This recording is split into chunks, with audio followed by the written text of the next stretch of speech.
exerce nas distinções morais, segundo David Hume. Análise essa que vai nos permitir compreender o que é, para o filósofo inglês, que sustenta essas distinções morais. Para tanto, nos utilizaremos da seção 1, da parte 1 do livro 3, do Tratado sobre a Natureza Humana de David Hume. Hume inicia o texto, nesse trecho que analisaremos, reforçando que os raciocínios abstrusos, complexos, podem silenciar o antagonista sem convencê-lo. Ou seja, a complexidade do que é apresentado pode fazer com que o interlocutor não acompanhe o raciocínio ou desista da discussão. Mas para lidar com esses tipos de raciocínios é necessário, por parte daquele que os acompanha, tanto esforço e estudo, quanto aqueles que foram necessários para a sua elaboração. Ou seja, Hume nos alerta para a complexidade que existe nesses tipos de formulação, pedindo ao leitor que ele dedique a sua atenção, dedique o seu esforço, tal como foi necessário a Hume, atenção e esforço para a elaboração da sua teoria. E Hume diz mais, ele nos informa que o mesmo ocorre em longas cadeias de raciocínios, nas quais é preciso manter até o fim a evidência das primeiras proposições aquelas que servem de base para a exposição. Trata-se aqui da mesma ressalva que o autor nos apresenta para a verificação da correção e verdade de ideias abstratas. Como ideias abstratas são ideias complexas que se afastam muito daquelas ideias simples que as compõem e, portanto, se afastam também das impressões simples correlatas a essas ideias simples, muitas vezes os filósofos se perdem em ideias abstratas sem se preocupar em saber se essas ideias abstratas possuem sustentação em ideias simples e suas correlatas impressões. Ou seja, todas as vezes que um raciocínio se envereda demais por uma grande abstração, Hume nos alerta que, para verificar a verdade desse tipo de raciocínio, basta que procuremos se esse raciocínio abstrato e complexo realmente se sustenta em ideias simples com as suas correlatas impressões simples. Hume afirma que tal preocupação evitaria que a filosofia se perdesse em abstrações sem sentido, o que é um projeto audacioso de David Hume. A intenção de Hume aqui é chamar a atenção para que as dificuldades na elaboração dessa filosofia que ele intenta elaborar agora não devem desanimá-lo de sua tarefa e de sua crença no sistema filosófico que ele está construindo. E mais, que as reflexões sobre a moral irão corroborar o que foi dito antes sobre o entendimento e as paixões, mostrando a relação íntima entre esses três aspectos. Assim, podemos entender que a reflexão sobre a moral irá se apoiar naquilo que antes for exposto sobre o entendimento e as paixões. Além disso, a moral é para o nosso autor, de todos os assuntos, o que mais interessa, pois a manutenção da paz na sociedade depende das decisões tomadas sobre a moral, o que de fato não é pouca coisa. E esse interesse maior sobre a moral faz com que as especulações e raciocínios sejam, daqui por diante, ou seja, focados na moral, ainda mais concretos do que aqueles raciocínios antes apresentados. Ou seja, há uma grande relevância da investigação sobre a moral porque a paz ou os conflitos dentro da sociedade dependem da maneira como os indivíduos pautam suas condutas. Entender como a moral é possível, quais são os motores da moral, quais são aqueles conceitos que dão sentido à moral, que podem nortear as decisões para as ações, nos permite entender como é possível manter a paz dentro da sociedade, o que é um objetivo bastante grande para o nosso filósofo. Após essa exaltação e garantia da importância da questão a ser tratada, Hume retoma as bases do problema, as quais tocam em muitos pontos diversas questões que consideramos na unidade anterior. O que Hume retoma aqui é que todos os conteúdos presentes à mente são percepções, e por isso, esse termo se aplica também aos juízos pelos quais distinguimos entre o bem e o mal moral. Ou seja, aprovar um caráter ou reprovar outro caráter são apenas percepções distintas. Ou seja, Os juízos não são mais considerados aqui proposições que articulam conteúdos fornecidos pela nossa percepção, mas são eles próprios percepções. Uma vez que todos os conteúdos mentais são, para Hume, necessariamente percepções. E surge aqui a primeira questão que o autor nos põe. Hume, na página 496, será por meio de nossas ideias ou impressões que distinguimos entre o vício e a virtude e declaramos que uma ação é condenável ou louvável? O primeiro passo da consideração dessa questão pelo nosso autor é a avaliação dos sistemas que afirmam a virtude como uma conformidade à razão, havendo critérios imutáveis do certo e do errado, e que esses critérios impõem uma obrigação. Ou seja, esses sistemas morais pautados pela conformidade com a razão hão de estipular critérios imutáveis, critérios universais, critérios necessários, e esses critérios, adequados à razão, vão determinar tanto aquilo que é uma obrigação na conduta moral, quanto, a partir disso, a determinação daquilo que é a conduta certa, daquilo que é a conduta errada, daquilo que é o bem, daquilo que é o mal em moral. Esse é o primeiro passo, porque em tais sistemas em que a moralidade, assim como a verdade, é discernida por ideias, ou seja, pela justa posição e comparação dessas ideias, nos permite descobrir se é possível a razão discernir entre o bem e o mal e se isso é o bastante para considerar a validade desses sistemas. Ou seja, é uma avaliação da capacidade da razão em discernir entre aquilo que é o bem e o mal e se isso é adequado àquela distinção que a razão pode oferecer entre verdade e falsidade, que vai nos permitir a consideração da validade desses sistemas. Isso porque, para Hume, as operações da razão são sempre relações de ideias, às quais cabem certeza intuitiva ou demonstrativa, além de necessidade. Ou seja, não se pode pensar o contrário em relações de ideias sem que se caia em contradição. Em oposição a isso, tem-se as questões de fato, que têm natureza distinta dessas relações de ideias e para as quais afirmar ou pensar seu contrário jamais implica uma contradição. O fundamental aqui é que, para Hume, não há como decidir sobre questões de fato a partir da razão, à qual cabe apenas as relações de ideias. Ou seja, Hume nos mostra, como vimos por cima na unidade anterior, que os conteúdos mentais podem ser divididos em dois tipos. De um lado, relações de ideias, aos quais cabem a razão e que podem ser formulados anteriormente à experiência, e questões de fato, as quais só podem ser decididas pela experiência e sob a influência do hábito. O que Hume insiste aqui é: de fato, a razão não pode decidir sobre aquilo que são questões de fato. E isso é o que vai nortear a análise que ele faz sobre esses sistemas racionais da moralidade. Como isso se aplica à questão aqui tratada? A estratégia de Hume é considerar a influência da moralidade sobre as paixões. A moralidade possui naturalmente influência sobre as paixões e ações humanas. E é por isso que ela é incluída na parte prática da filosofia, não em sua parte especulativa, sua parte teórica, ou seja, o entendimento, o que é confirmado pela própria experiência. Se a experiência é a fonte dos meus conhecimentos, é dela que devo partir em minhas constatações, ao invés de procurar antes alguma definição conceitual para, a partir disso, enquadrar o que a experiência me fornece.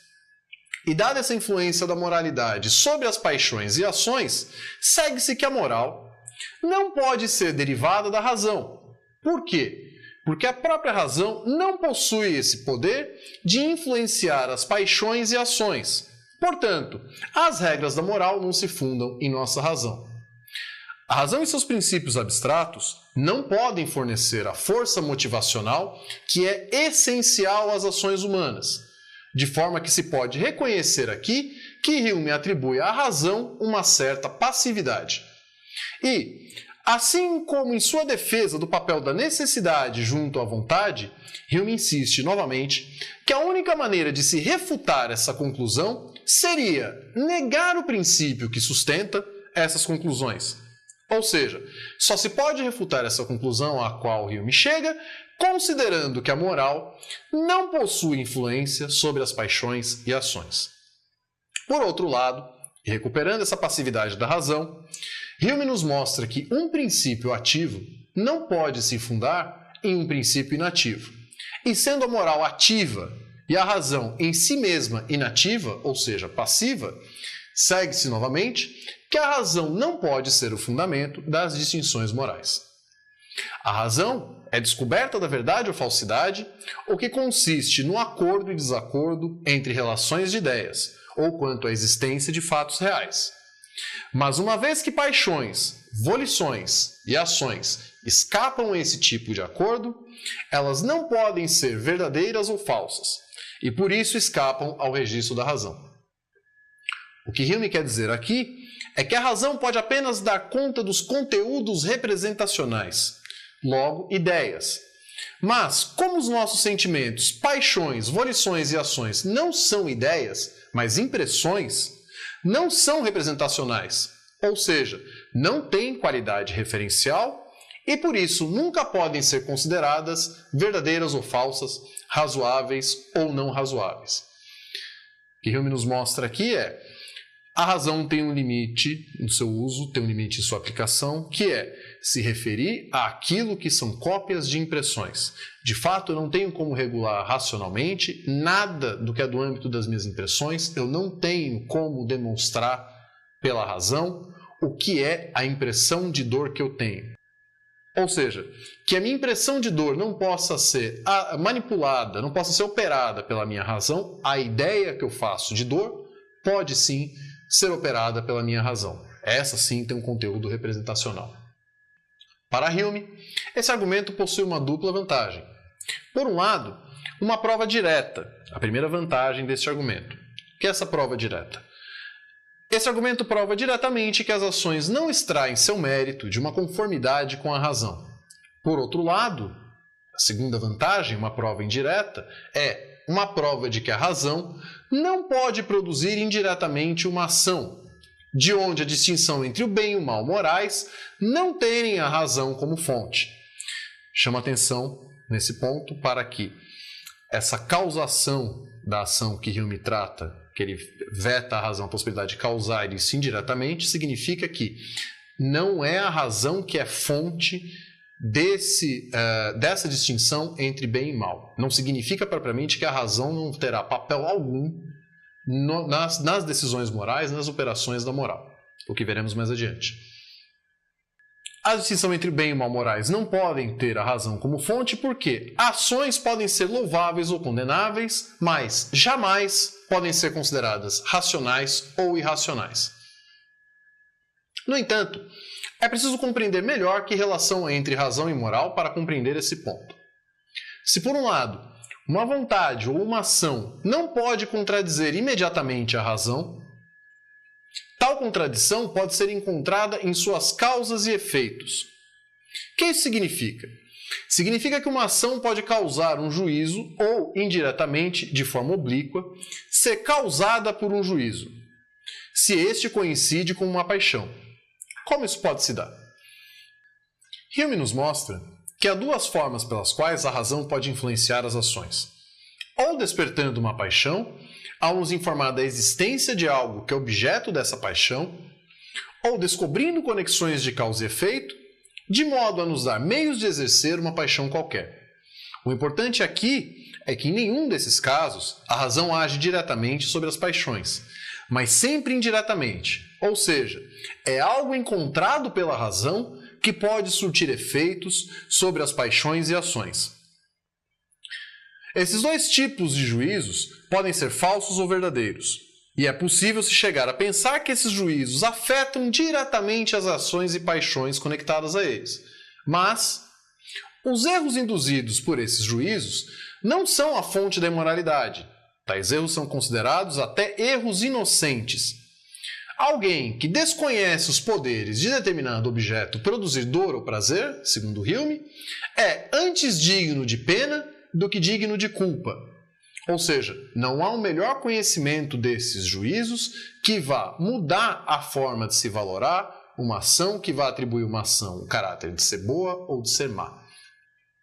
Além disso, se a fonte das distinções morais fosse a verdade ou falsidade desses juízos, as distinções morais deveriam acontecer todas as vezes em que esses juízos são formulados. Ou seja, a formulação desses juízos levaria imediatamente à distinção moral. Decorre daí duas consequências. A primeira é que as demais circunstâncias seriam inúteis para determinar ações e afecções, visto que essas agora dependem exclusivamente do juízo. Ou seja, se é pela verdade ou falsidade do meu juízo que eu posso determinar se uma ação é boa ou ruim, que eu posso ter uma diferenciação moral, pouco importa as circunstâncias em que uma ação é executada, basta que eu tenha a formulação desse juízo e a consideração de sua verdade ou falsidade. A segunda é que não se pode mais separar em graus as virtudes e os vícios. Todos são tomados de forma igual, pois esse acordo ou desacordo racional não admite graus distintos. Ou há o acordo com aquilo que a razão está estabelecendo, ou há um desacordo. Ademais, se a imoralidade não está fundada em um erro de fato, poder-se-ia supor que ela esteja fundada em um erro de direito, o que para Hume também não é possível, pois isso suporia a existência real de um certo e um errado anterior a esses juízos para sustentá-los. Ou seja, ao mesmo tempo que se afirma que são esses juízos que dão a distinção moral, é suposto que a sustentação desse juízo é dada por uma distinção anterior e exterior a esse juízo. Ainda, para considerar os juízos que são efeitos de nossas ações, juízos que, quando falsos, nos permitem declarar as ações contrárias à verdade, segundo esse sistema racional, é preciso constatar que esses juízos são causados por nossas ações apenas em outros, nunca em nós mesmos. Ou seja, somente para quem observa uma determinada ação ou paixão, essas podem ser causas de um juízo, jamais para aquele que está agindo ou sentindo. Resumindo, a distinção entre o bem e o mal morais não podem ser fundados na razão. Razão e juízo podem ser causas mediadas de uma ação ao estimularem uma paixão, mas tais juízos não podem possuir, junto à sua verdade ou falsidade, qualquer virtude ou vício. E sempre, essa causação indireta que os juízos, o que a razão terá sobre as ações e paixões, será pela descoberta de algum objeto que esse sim poderá exercer influências, poderá excitar nossas paixões ou ações. Hume prossegue desdobrando as questões por ele expostas. Se a distinção entre virtude e vício fosse possível ao nosso entendimento sozinho, eles teriam de ser uma das duas operações possíveis ao nosso entendimento, ou comparação de ideias, ou inferências de questões de fato. E uma vez que alguns filósofos acreditam que a moralidade é possível de demonstração, tal como faz um geômetra, provavelmente o caso mais direto aqui de referência seja Spinoza, embora não o único, Hume volta a examinar se a moralidade consiste em relações de ideias. Tomar o vício e virtude como relações passíveis de demonstração significa tomá-los como um dos 4 tipos de relações que admitem isso. Um dos 4 tipos de relações de ideias, quais sejam semelhança, contrariedade, graus de qualidade ou proporções de quantidade e número. Porém, como essas relações se aplicam também aos objetos inanimados, à matéria, tal consideração nos leva a pensar que a moralidade é algo aplicável também a objetos inanimados, o que é um absurdo. Novamente, o procedimento de Hume para justificar a possibilidade de refutação disso é exigir do seu interlocutor que ele mostre que há alguma relação de ideias, além dessas 4 que ele nos mostra, e que ele deixou de lado ao considerar essas relações. Aquelas relações para as quais cabem demonstrações. Isso é fundamental na obra de David Hume. Demonstrações cabe sempre a relações de ideias, jamais a questões de fato. Do contrário, ou seja, a não ser que alguém refute o ponto de partida de Hume, dizendo que há alguma outra relação de ideia que ele deixou de lado em sua consideração, o ponto de vista do nosso filósofo se sustenta. Ou seja, tomando as questões da moral articuladas e partindo daquilo que ele descreveu sobre as paixões e sobre o entendimento, ou seja, considerando que as questões morais são, de alguma maneira, articuladas a paixões e entendimento, e que, de alguma maneira, se sustentam naquilo que ele descreveu antes sobre entendimento e paixões, não é possível recusar as conclusões a que ele chega agora, caso o leitor tenha aceitado as descrições anteriores feitas por ele. Além disso, Hume exige de quem queira defender essas formulações duas condições. A primeira, dado que bem e mal se aplicam a ações da mente e derivam de nossa situação quanto a objetos externos, as relações que podem suportar distinções morais devem ser aquelas entre ações internas e objetos externos. Ou seja, a primeira condição que Hume coloca é que as ações morais sejam, de alguma maneira, uma articulação entre aquilo que são ações internas da mente, mas ações internas da mente relacionadas a objetos externos, relacionadas a situações externas a esse agente. Por isso, há necessidade de que as relações de ideias aí consideradas sejam relações entre essas ações internas e objetos externos. Isso por quê? Se uma ação moral dissesse respeito a relações internas, seríamos culpados de crimes em nós mesmos, ou seja, crimes cometidos apenas em operações da mente, sem sair dela mesma. E se dissesse respeito a relações entre objetos externos, teríamos relações morais entre objetos inanimados, o que Hume já nos informou que é um absurdo.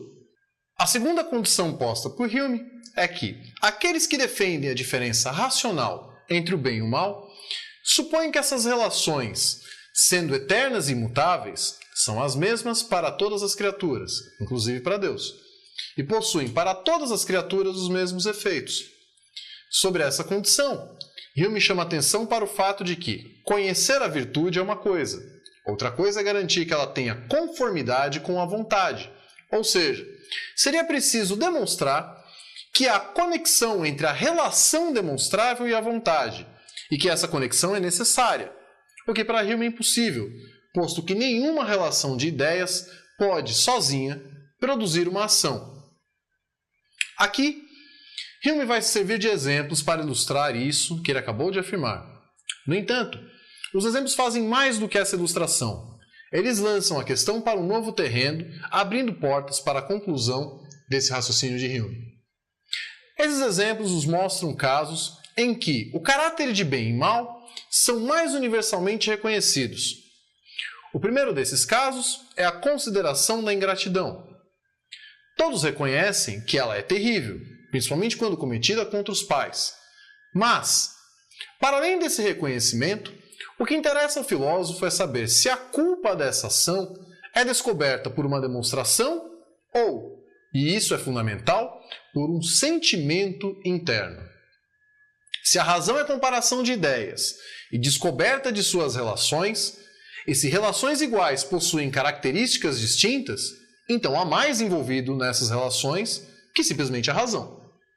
É o que nos mostra a consideração humeana do exemplo do carvalho. Um carvalho dá origem a outro que cresce a seus pés, e que, conforme se desenvolve, sufoca a árvore que lhe der origem. Ora, para Hume, a relação aí mostrada é a mesma que aquela da ingratidão, mas não se reconhece nesse caso do carvalho a ingratidão. Se a moralidade estivesse na relação, e a relação nesse exemplo do carvalho é a mesma daquela de um filho que faz mal a seus pais sem reconhecer o bem que eles lhe fizeram, seria preciso reconhecer a ingratidão no caso do carvalho. O que Hume mostra com isso é que a noção de moralidade não pode se seguir da descoberta de relações. Ou seja, relações iguais deveriam ter juízos morais, valores morais idênticos.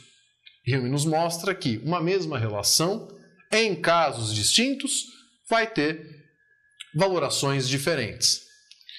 Outro exemplo empenhado por Hume, no qual a semelhança ainda é maior e, portanto, a radicalidade do seu argumento também será maior, é o do incesto. O incesto é considerado um crime entre a espécie humana, mas não é visto do mesmo modo entre as demais espécies animais.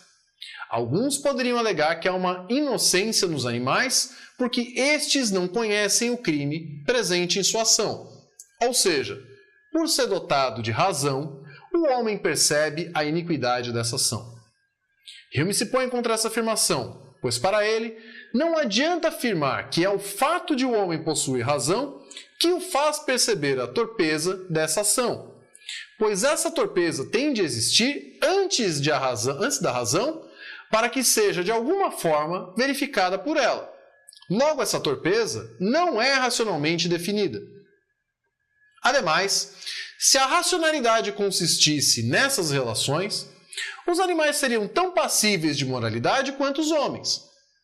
Aqui, o fundamental é a constatação de que a razão pode encontrar esses deveres, essas distinções morais, mas jamais pode produzi-los. Isso é fundamental. Dissemos antes, não significa excluir toda a participação da razão na conduta moral, mas significa entender até onde ela pode ir. Ela pode nos levar ao encontro dos deveres, mas jamais pode ser aquilo que funda esses deveres. A conclusão a que Hume chega é que a moralidade, a distinção entre bem e mal, não é dada pela razão e também não é uma questão de fato, pois considerá-la como uma questão de fato seria procurá-la nos objetos externos a nós, quando devemos encontrá-la, de fato, em nós mesmos.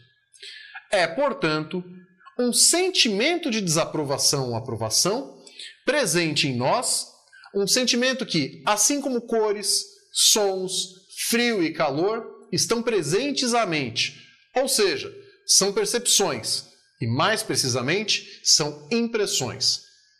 Argumentando contra a concepção racionalista, provando contra esta que não é pela razão ou ideias que é possível distinguir ou reconhecer o vício ou a virtude, Hume conclui que é por uma impressão, por alguma forma de sensação ou sentimento, que fazemos as distinções morais.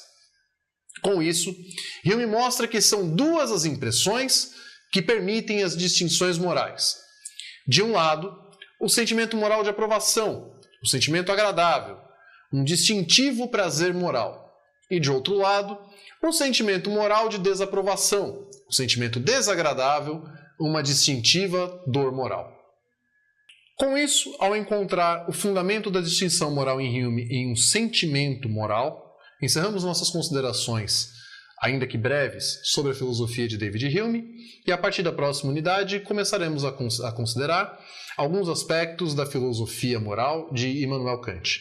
Até logo!